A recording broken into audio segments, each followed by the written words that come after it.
오늘 본문에 담겨있는 베드로 전서의 기록 목적이 있습니다. 사도 베드로가 당시에 환난과 시련 가운데 있는 여러 믿음의 형제들을 보면서 하나님의 크신 은혜를 체험하게 하기 위해서 모든 어려움을 극복할 수 있는 신앙의 용기를 북돋아주기 위한 서신이 바로 베드로 전서를 쓰게 했던 목적입니다. 그리고 이 사도 베드로는 우리가 당하는 모든 시련과 시험, 그리고 우리가 당하는 고통과 아픔이 오히려 우리의 산소망이자 큰 기쁨이 될 수 있다고 그는 역설을 합니다.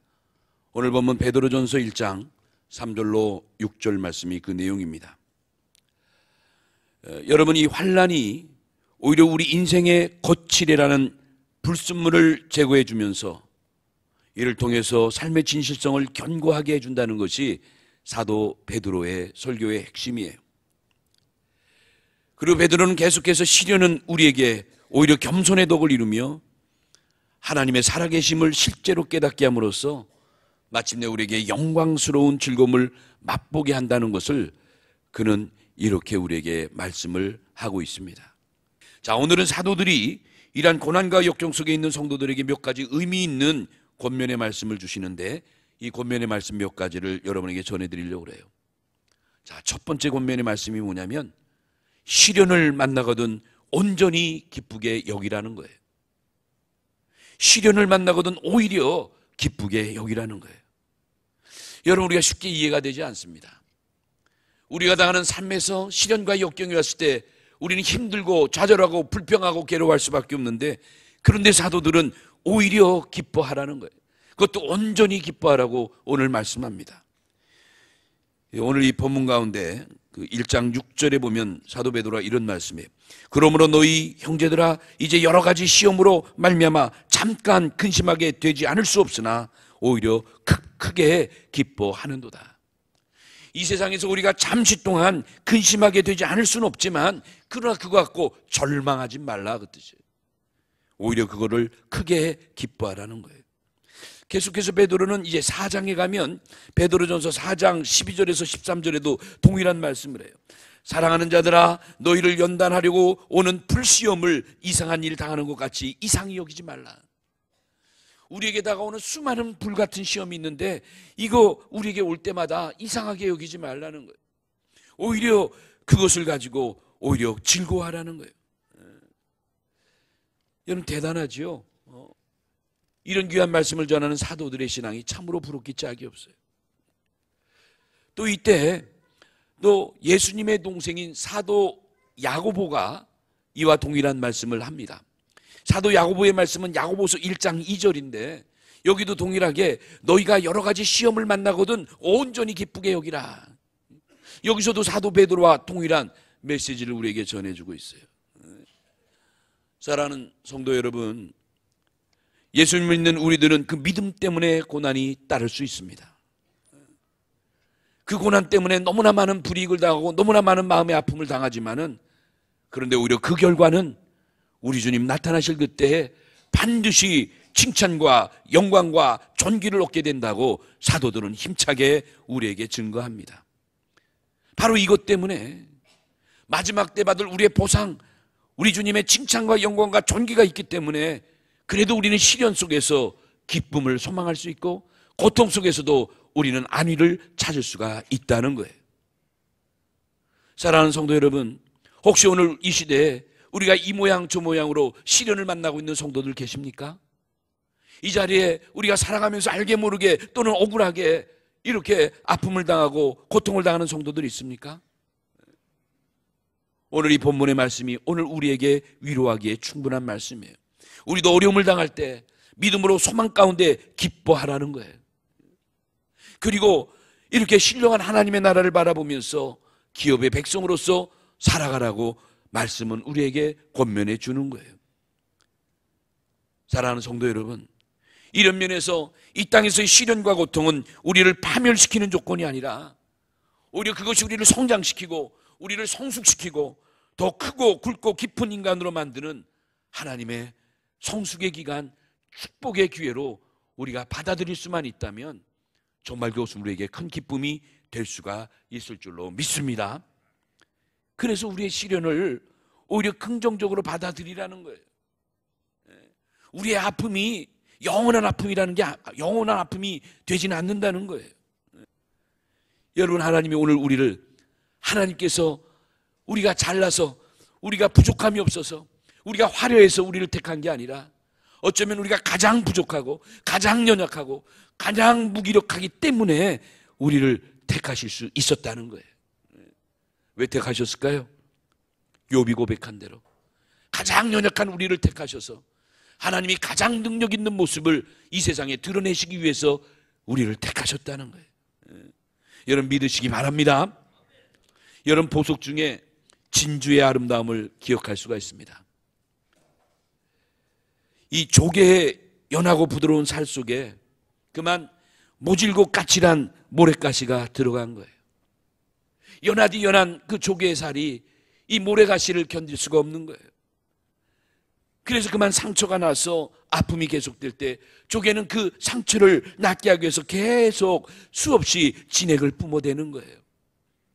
마침내 그 고통의 진액이 모아져서 아름다운 진주로 만들어진 거예요.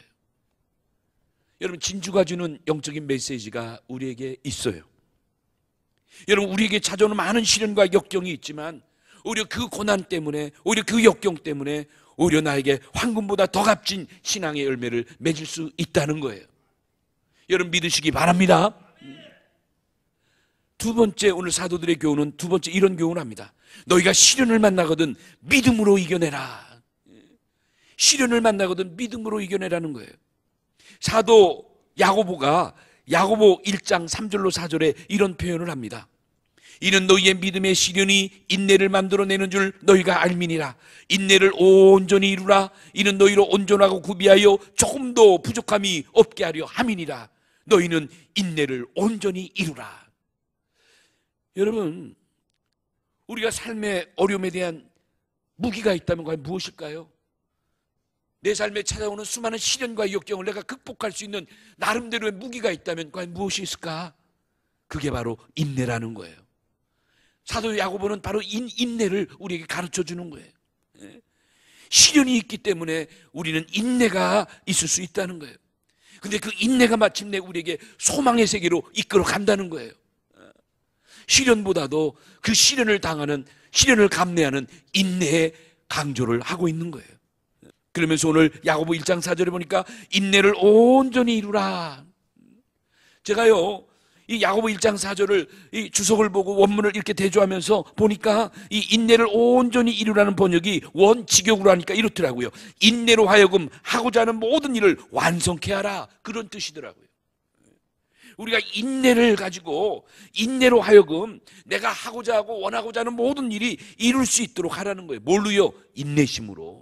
인내심으로 끝까지 참고 끝까지 인내함으로 내가 하고자 하는 일을 이루라는 거예요.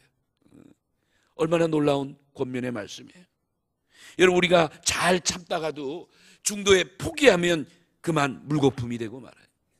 조금만 더 참았더라면, 조금만 더 인내했더라면 될 건데 그걸 못 참고 얼마나 수많은 사람들이 중도에 포기하고 말아요. 우리의 옛말에도 공두탑이 무너진다는 말도 있어요. 수십 년간 고생하고 수십 년간 땀을 흘렸는데 순간에 그만 공두탑이 다 무너져 버리는 거예요. 인내에 대한 권면이에요. 자, 이런 면에서 저는 곰곰이 생각해 봤어요. 진정한 인내의 의미가 뭘까? 진정한 인내는 마치 그 일이 온전히 이루어졌을 때 비로소 인내라는 말이 나올 수 있을 것 같아요. 여러분, 끝까지 참지 못하고 공든탑이 무너져 버리는 중도에 포기한 사람들은 인내라는 의미를 알 수가 없어요. 인내의 가치를 깨달을 수가 없어요. 근데 인내의 참된 의미를 깨달은 사람들은 정말 그가 바라는 모든 일을 끝까지 참고 견뎌 이루었을 때 비로소 인내라는 단어의 가치를 이해할 수 있을 것 같아요. 여러분, 오늘 이 말씀을 우리 마음속에 담아뒀으면 참 좋겠어요. 우리의 삶 가운데 이제 더 이상 내가 가망이 없다고 이렇게 좌절을 느끼는 사람들, 그런 분들에게 꼭 필요한 말씀이 있다면 아마 오늘 야고보 1장 5절의 말씀은 모든 일에 인내를 온전히 이루라, 이 말씀이 아마 우리에게 해답이 되는 말씀이 아닐까 생각이 돼요. 여러분, 인내를 온전히 이루고 있습니까? 슬프고 힘들고 고달픈 우리의 삶을 살아가면서 하나님 말씀대로 내가 인내를 온전히 이루고 있습니까?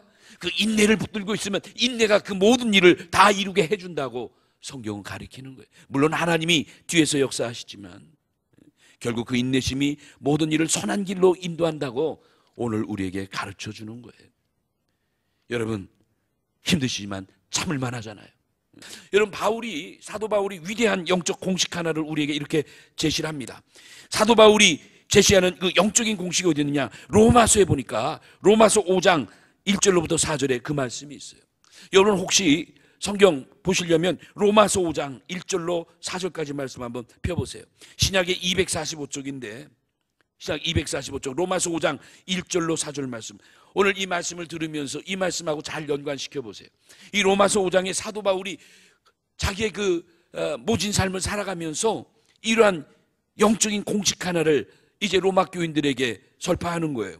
자, 1절로부터 4절까지 저와 함께 같이 읽어봐요. 자, 244쪽 5쪽 로마서 5장 1절입니다. 같이 시작. 그러므로 우리가 믿음으로 의롭다 하심을 받았으니 우리 주 예수 그리스도로 말미암아 하나님과 화평을 누리자. 또한 그로 말미암아 우리가 믿음으로 서 있는 이 은혜에 들어감을 얻었으며 하나님의 영광을 바라고 즐거워하느니라. 다만 이뿐 아니라 우리가 환난 중에도 즐거워하나니 이는 환난은 인내를, 인내는 연단을, 연단은 소망을 이루는 줄 알미로다. 아멘. 여러분, 여기 3절로 4절, 3절로 4절 이 공식이 여기 나왔어요. 환난 중에도 기뻐하라. 왜 기뻐합니까? 환난은 우리에게 인내를 낳고, 인내는 우리에게 연단을 낳고, 연단은 마침내 우리에게 소망을 이루게 해주신다는 거예요. 그러니까 여러분, 연결해서 보세요. 환난이 인내를, 인내가 연단을, 연단이 우리에게 소망을 이루게 해준다는 거예요. 내 구하고 선하는 것을 마침내 이루게 해준다는 거예요. 바울은 살아가면서 수많은 시련과 역경을 이 공식에 대입한 거예요. 바울이 얼마나 많은 고통을 받습니까? 얼마나 많은 아픔을 당하고 얼마나 많은 불이익을 당했어요. 뭐 때문에요? 예수님 때문에. 예수 이름 하나 지키기 위해서. 마침내 그는 그것 때문에 순교를 당하기까지 합니다. 그런데 그는 그 수많은 시련과 역경을 이 공식에 대입한 거예요. 수많은 시련과 역경이 오히려 나에게 인내를 주고, 인내는 연단을 주고, 연단이 마침내 내가 원하는 모든 것을 이루게 해준다는 이 놀라운 공식을 가지고 그는 마침내 성공적인 인생을 마감합니다. 얼마나 부러운 인생이에요. 그는 또 고린도후서 4장 17절에 이렇게 말씀해요. 우리의 잠시 받는 환난에 경한 것이 지극히 크고 영원한 영광이 중한 것을 우리에게 이루려 함이니라. 그러므로 우리에게 환난을 기뻐하라는 거예요. 이처럼 어떻게 보면 바울이 가르쳐준 인생의 공식을 대입해서 보면 우리의 인생이 너무나 간단한 것 같아요. 어떤 어려움이 와도 끝까지 인내하고 우리가 온전히 이룰 때 그 인내는 마침내 우리를 온전하고 구비하여 조금도 부족함이 없게 만들어 준다는 거예요. 야고보 1장 4절을 제가 읽어드릴게요. 야고보 1장 4절, 인내를 온전히 이루라. 이는 너희로 온전하고 구비하여 조금도 부족함이 없게 하려 함이니라.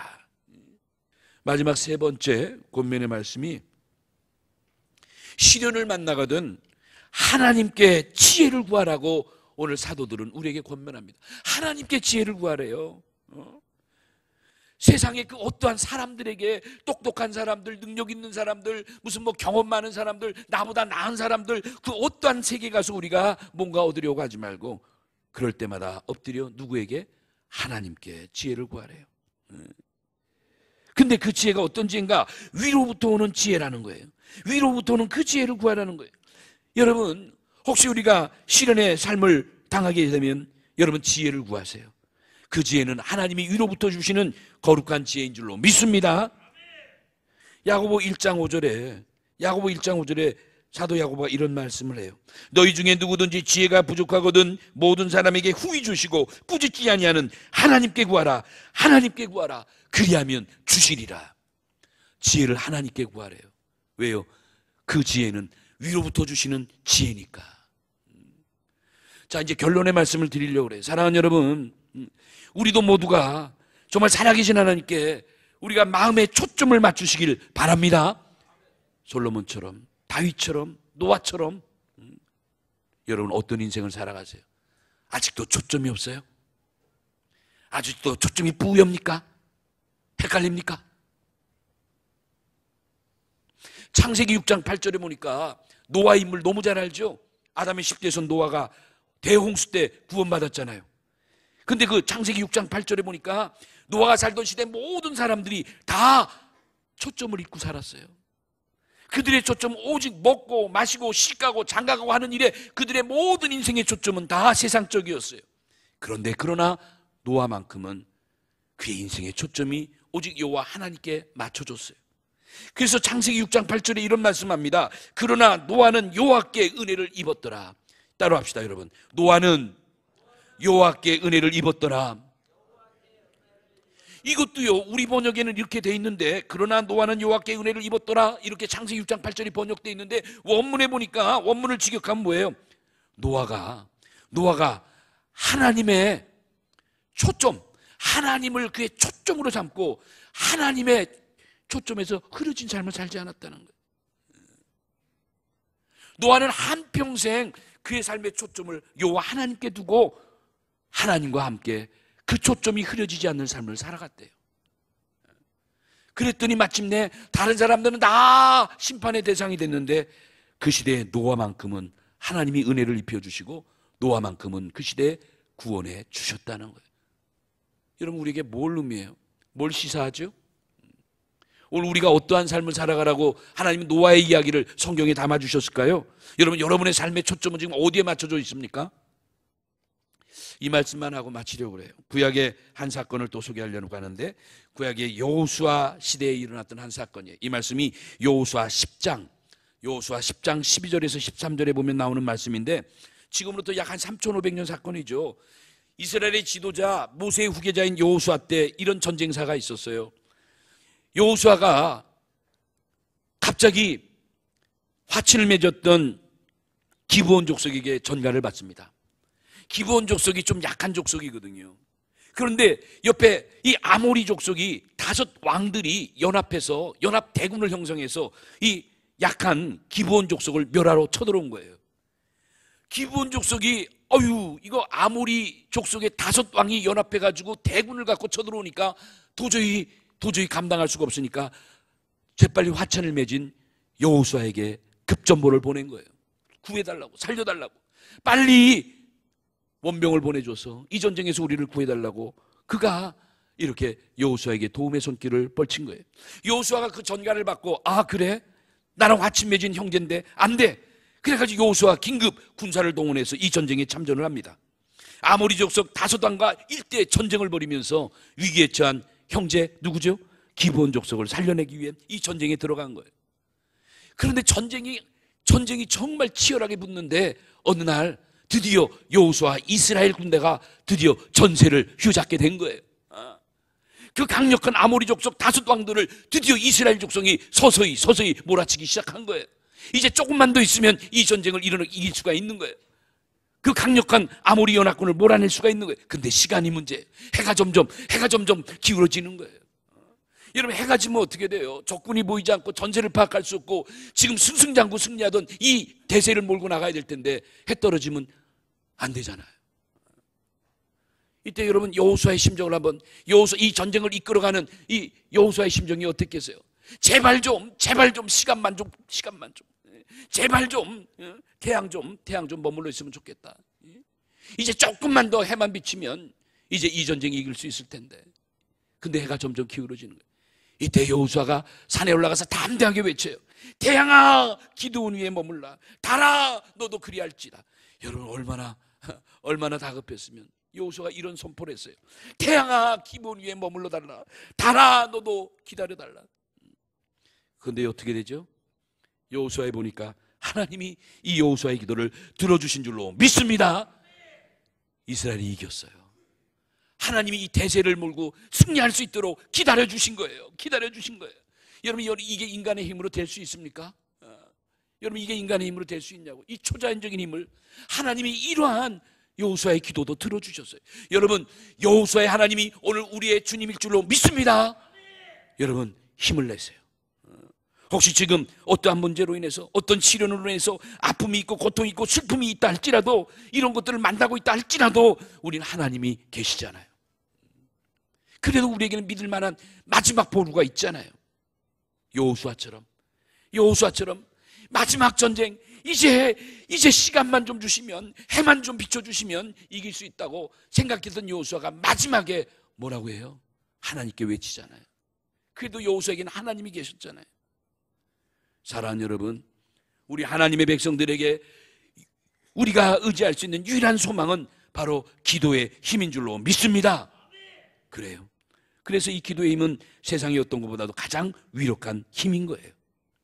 사랑하는 성도 여러분, 하나님은 지금도 우리에게 말씀하는 거예요. 너희는 어렵고 힘들수록 오히려 하나님께 모든 걸 맡기고 응답될 때까지 의심치 말고 기도에 힘쓰라고 우리에게 말씀하는 거예요. 하나님께 구하라, 그리하면 주시리라, 지금도 말씀하시는 거예요.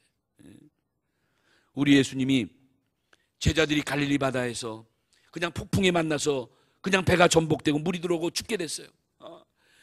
베드로를 위시한 모든 제자들이 물에 빠져가면서 정말 엄청난 위기 속에 빠지고 있을 때 산에서 기도하신 예수님이 그 장면을 보신 거예요. 제자들의 그 간절한 외침을, 외마디를 주님 기억하시고, 그리고 어떻게 하죠? 갈릴리 바다, 성난 바다를 그저 뛰어들어오신 거예요. 놀라웠게도 그 험난한 바다를 주님은 초복 빠지지 않고 바다 위를 걸어오셨어요. 그리고 제자들을 건져내 주셨어요. 여러분, 오늘 우리가 주님을 바라보는 이 시간 되시기 바랍니다. 우리도 주님처럼 우리 인생의 거친 비바람, 환란의 파도를 능히 당당히 짚고 일어나서 우리가 하고자 하고 우리가 원하는 소원의 목적지까지 달려가는 우리 모두가 되시기 바랍니다. 그 주님이 오늘도 우리 앞에 우리를 지켜주시는 거예요. 나만 바라보라는 거예요. 험난한 파도, 저 아래 세상을 바라보지 말고 오직 주님만 바라보며 위를 바라보라고 주님은 우리를 독려해 주시는 거예요. 이 말씀이 마태복음 14장 28절로 32절의 말씀에 소개되어 있습니다. 사랑하는 성도 여러분, 3월의 마지막 주일을 맞이해서 오늘 이 귀한 말씀 가지고 여러분이 처해 있는 어떠한 현실, 어떠한 시련, 어떠한 역경, 어떠한 슬픔에 있다 할지라도 이 슬픔이 영원한 슬픔, 영원한 시련이 아니라는 것을 기억하시기 바랍니다. 하나님은 반드시 우리의 모든 걸 아시고 우리가 원하는 그 이상의 세계로, 더 좋은 세계로, 더 아름다운 세계로 우리를 인도하고 계시다는 사실이에요. 그래서 우리는 슬픔 중에도, 시련 중에도 성숙한 감사를, 성숙한 기쁨을 맛볼 수가 있다는 거예요. 오늘 이 시대에 이렇게 성숙한 기쁨을, 이렇게 성숙한 감사함을 가지고 나를 이기고 세상을 이기고 환경을 이겨나가는 우리 모두가 되시기를 예수님의 이름으로 축원합니다.